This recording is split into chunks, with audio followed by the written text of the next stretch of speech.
Charlotte Perkins Gilman, an early critic of marriage, was not the first to ask questions about what marriage meant for women. Her attention to the problem at a time when others were beginning to confront the issue allows us a glimpse into the newly evolving identities of women. It's worth looking at them closely. Gilman was a relative of the distinguished Beecher family. Her aunt, Catherine Beecher, you'll remember her, had written volumes about how to construct an efficient domestic life. Gilman herself was born in 1860. Her father, Frederick Beecher Perkins, abandoned the family just a few years later. He seems to have left because her mother experienced great difficulty at Charlotte's birth and was warned to have no more children. In the 1860s and early 70s, in the absence of birth control devices, that meant no more sex. But even if Frederick left in order to ensure the life of his wife, he abandoned Charlotte and her brother to an insecure and poor living. Genteel Mary Perkins, without the means to set up her own household, relied thereafter on her husband's relatives. Charlotte married at 20 and gave birth to her only daughter, Catherine, at 21. The birth left her in a deep depression. At 24, she left her husband, Walter Stetson, and took her daughter with her to California. A few years later, she turned her daughter over to Stetson's custody, believing the child was entitled to be loved by a father as well as by a mother. Gilman's first book, Women and Economics, published in 1898, addressed the marriage question indirectly. Women and men, she argued, were both essential for economic survival. Dependent on men and confined to the home, women remained helpless to protest men's decisions. And yet, absent women in the home, men would be unable to work outside it, and families unable to survive. To Gilman, it seemed merely logical that women be entitled to work outside the home for wages. It was ridiculous, she thought, to believe that the function of marriage and motherhood unfit women for an economic role, and especially for economic production. Gilman was especially insistent that the condition of motherhood not only did not unfit women for positions in the workforce, but actually should be a pathway for women to work. Open jobs to women, she argued, and provide home roles for those men who chose to do them.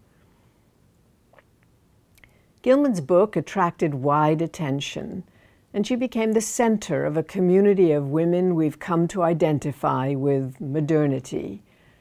In 1903, now living in New York, she published a second book called The Home. Its text is preceded by a poem that serves as an anthem for women of her period. Imagine the home without walls, she suggests. Imagine the home not shut off from the world, but part of it. On the one hand, the home represents, in her words, safety, comfort, mother. But then the poem's narrator hears a bugle call piercing the heart, filling the sky. The world is crying.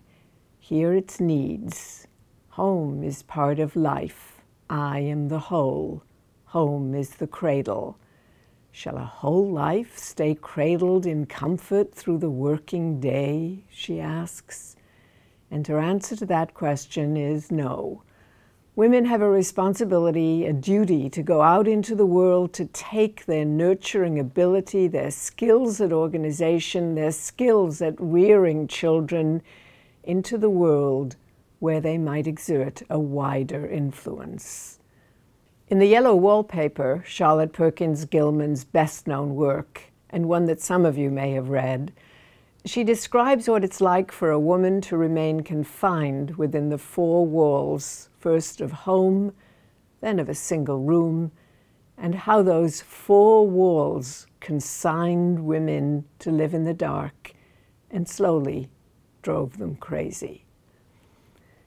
Charlotte Perkins Gilman spoke for a generation of women, among them Jane Addams and Ellen Gates Starr, who decided to set up house in the slums of Chicago, where they could provide services and be good neighbors to the community around them. The somewhat younger Crystal Eastman, born in 1881, chose to interpret the call to serve the world by working on government investigatory commissions to ameliorate the lives of working people. Married and the mother of 2 children, Eastman chose to live, as she wrote eloquently, marriage under 2 roofs, each partner keeping a toothbrush at the home of the other. Among Crystal Eastman's close friends, we count Ida Rao and Inez Milholland, both well-known suffragists, and Henrietta Rodman. Rodman, a graduate of Teachers College at Columbia University, had decided that she didn't much believe in marriage and would become a high school counselor at New York's Wadley High School for Girls. After 15 years at the same school, she decided to marry. She didn't care much for marriage, she tells us, but she wanted to challenge the Board of Education's practice of firing women teachers and female employees on marriage.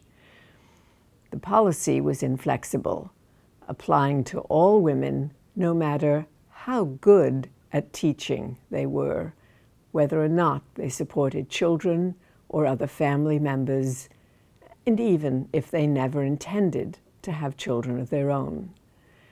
Rodman married and predictably lost her job. When her lawsuit against the Board of Education captured public headlines, a delighted Rodman pursued the issue. She didn't really care whether she got her job back or not, but she did want to publicize the general policy against hiring married women. In the end, she did just that, convincing large numbers of women that they needed the vote if they were going to change public policy.